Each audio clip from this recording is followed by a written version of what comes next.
Oftentimes at Oxford I saw Levana in my dreams. I knew her by her Roman symbols. Who is Levana? Reader that do not pretend to have much leisure for very much scholarship, you will not be angry with me for telling you.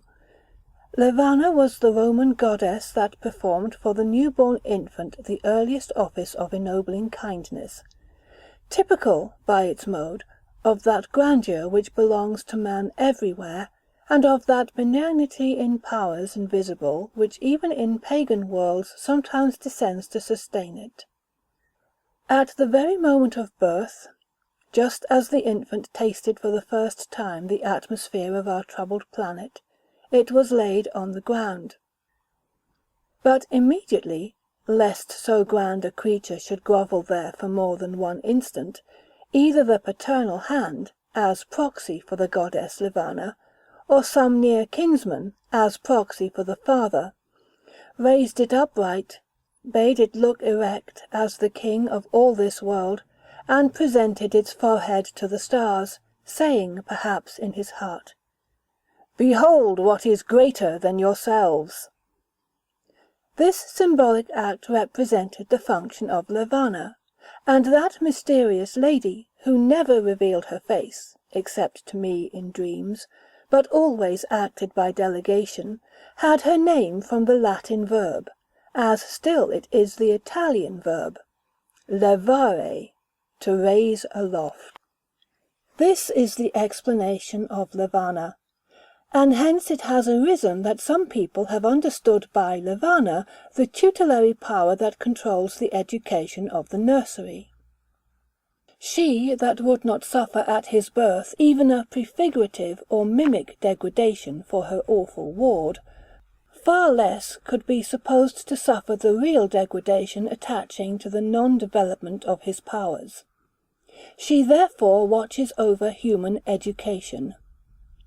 Now the word educo, with the penultimate short, was derived, by a process often exemplified in the crystallization of languages, from the word educo, with the penultimate long. Whatever educes or develops, educates.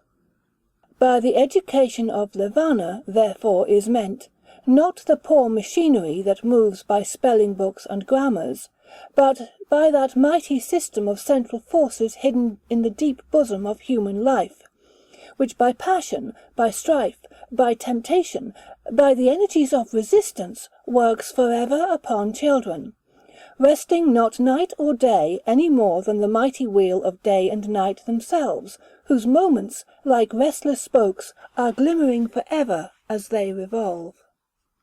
If, then, these are the ministries by which Levana works, how profoundly must she reverence the agencies of grief?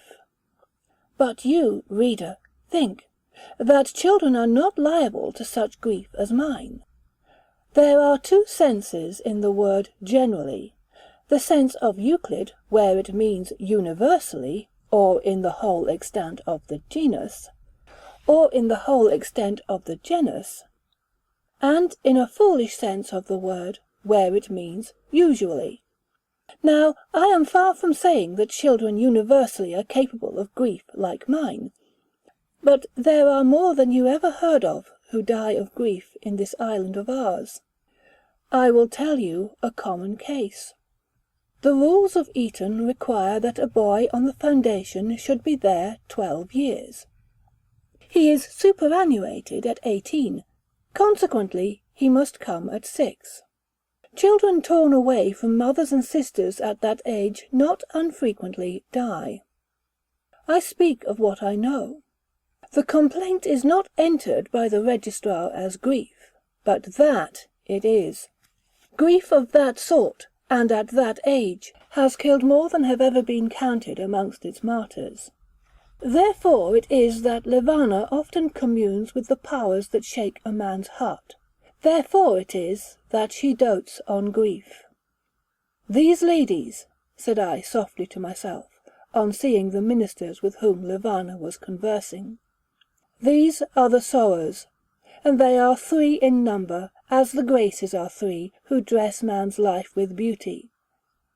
The Parcoiae are three, who weave the dark arras of man's life in their mysterious loom, always with colours sad in part, sometimes angry with tragic crimson and black. The Furies are three, who visit with retribution, called from the other side of the grave offences that walk upon this. And once even the Muses were but three, who fit the harp, the trumpet, or the lute to the great burdens of man's impassioned creations. These are the sorrows, all three of whom I know. The last words I say now. But in Oxford I said, one of whom I know, and the others too, surely I shall know. For already, in my fervent youth, I saw, dimly relieved upon the dark background of my dreams, the imperfect lineaments of the awful sisters. These sisters, by what name shall we call them? If I say simply, the sorrows, there will be a chance of mistaking the term. It might be understood of individual sorrow, separate cases of sorrow, whereas I want a term expressing the mighty abstractions that incarnate themselves in all individual sufferings of man's heart, and I wish to have these abstractions presented as impersonations, that is, as clothed with human attributes of life, and with functions pointing to flesh. Let us call them, therefore, Our Ladies of Sorrow. I know them thoroughly, and have walked in all their kingdoms. Three sisters they are of one mysterious household, and their paths are wide apart, but of their dominion there is no end. Them I saw often conversing with Levana, and sometimes about myself. Do they talk then? Oh no! Mighty phantoms like these disdain the infirmities of language.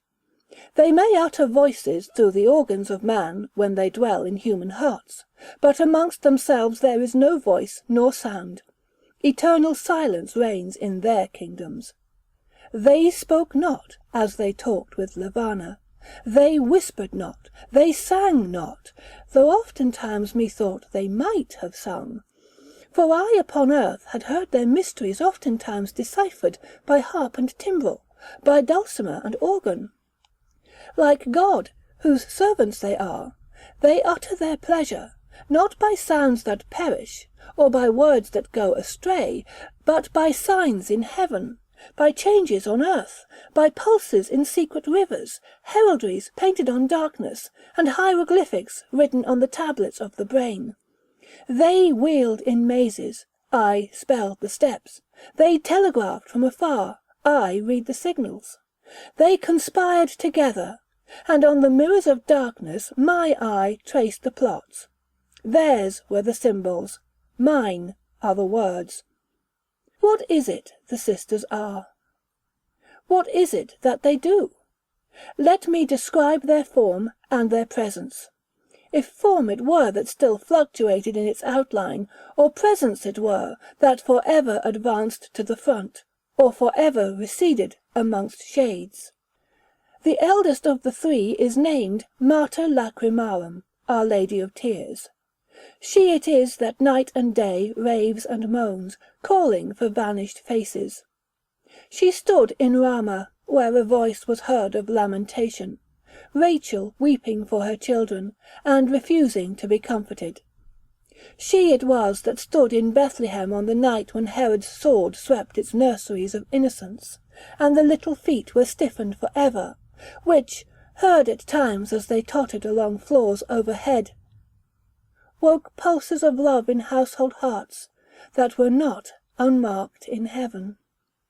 Her eyes are sweet and subtle, wild and sleepy by turns, oftentimes rising to the clouds, oftentimes challenging the heavens.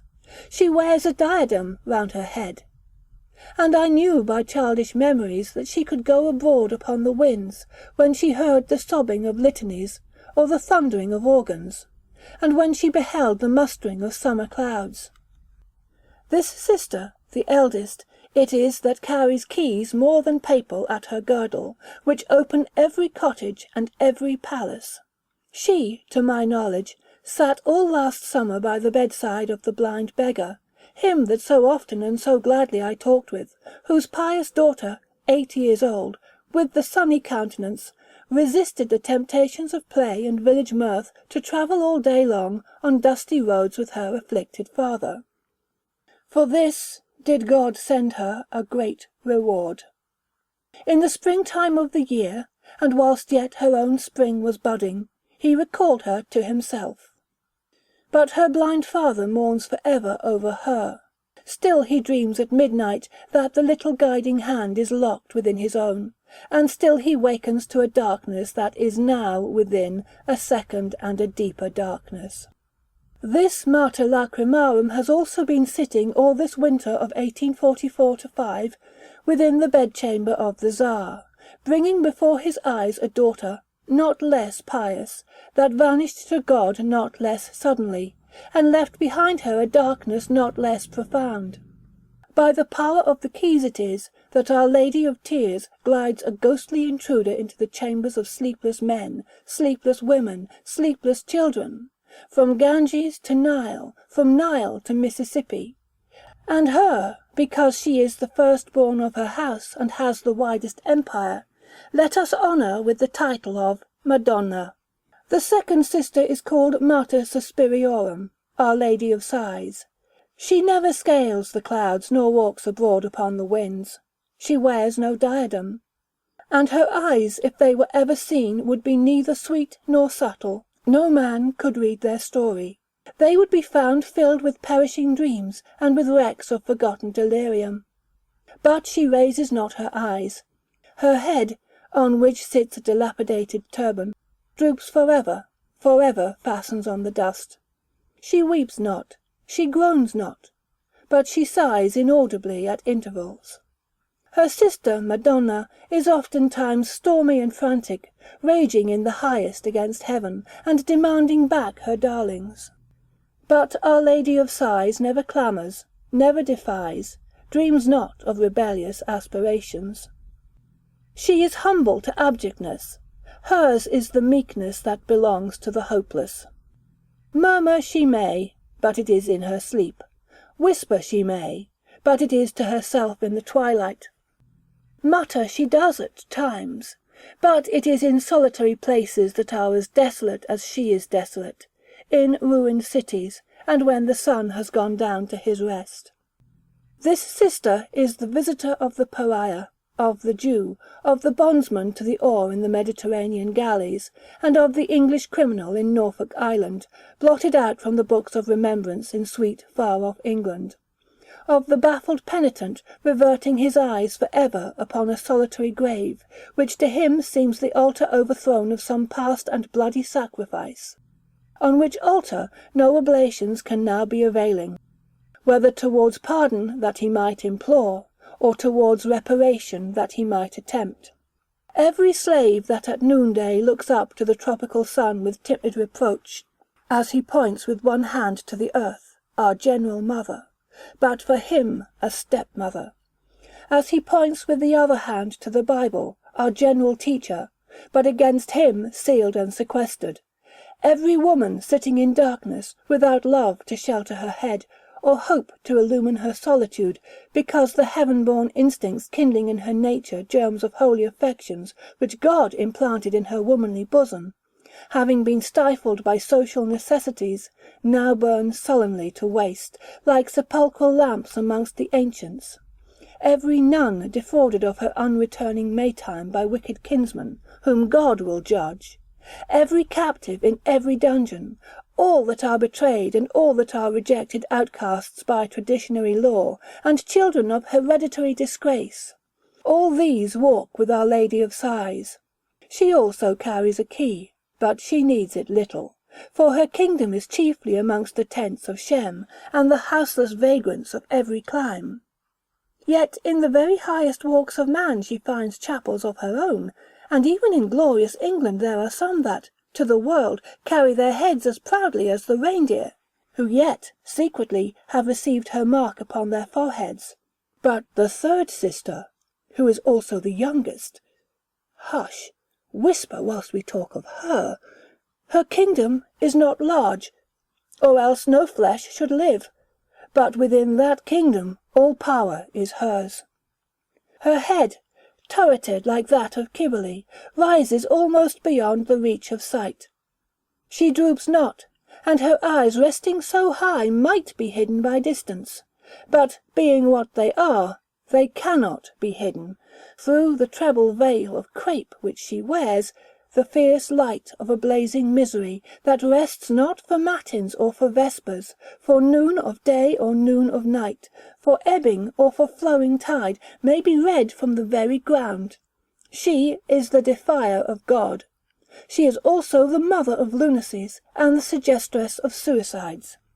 Deep lie the roots of her power, but narrow is the nation that she rules. For she can approach only those in whom a profound nature has been upheaved by central convulsions, in whom the heart trembles, and the brain rocks under conspiracies of tempest from without, and tempest from within. Madonna moves with uncertain steps, fast or slow, but still with tragic grace. Our Lady of Sighs creeps timidly and stealthily, but this youngest sister moves with incalculable motions, bounding, and with tiger's leaps.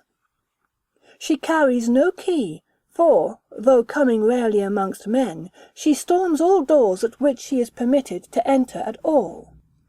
And her name is Mater Tenebrarum, Our Lady of Darkness. These were the Semnae Theae, or sublime goddesses. These were the Eumenides, or gracious ladies, so called by antiquity in shuddering propitiation, of my Oxford dreams. Madonna spoke.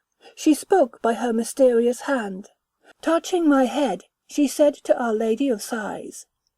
And what she spoke, translated out of the signs which, except in dreams, no man reads, was this. Lo! Here is he whom in childhood I dedicated to my altars. This is he that once I made my darling. Him I led astray, him I beguiled, and from heaven I stole away his young heart to mine. Through me did he become idolatrous. And through me it was, by languishing desires, that he worshipped the worm and prayed to the wormy grave. Holy was the grave to him, lowly was its darkness, saintly its corruption. Him, this young idolater, I have seasoned for thee, dear, gentle sister of sighs. Do take him now to thy heart, and season him for our dreadful sister. And thou, turning to the Mater Tenebrarum, she said, Wicked sister, that temptest and hatest, do thou take him from her. See that thy sceptre lie heavy on his head. Suffer not woman and her tenderness to sit near him in his darkness. Banish the frailties of hope, wither the relenting of love, scorch the fountain of tears. Curse him as only thou canst curse. So shall he be accomplished in the furnace. So shall he see the things that ought not to be seen, sights that are abominable, and secrets that are unutterable. So shall he read elder truths, sad truths, grand truths, fearful truths. So shall he rise again before he dies, and so shall our commission be accomplished which from God we had, to plague his heart until we had unfolded the capacities of his spirit.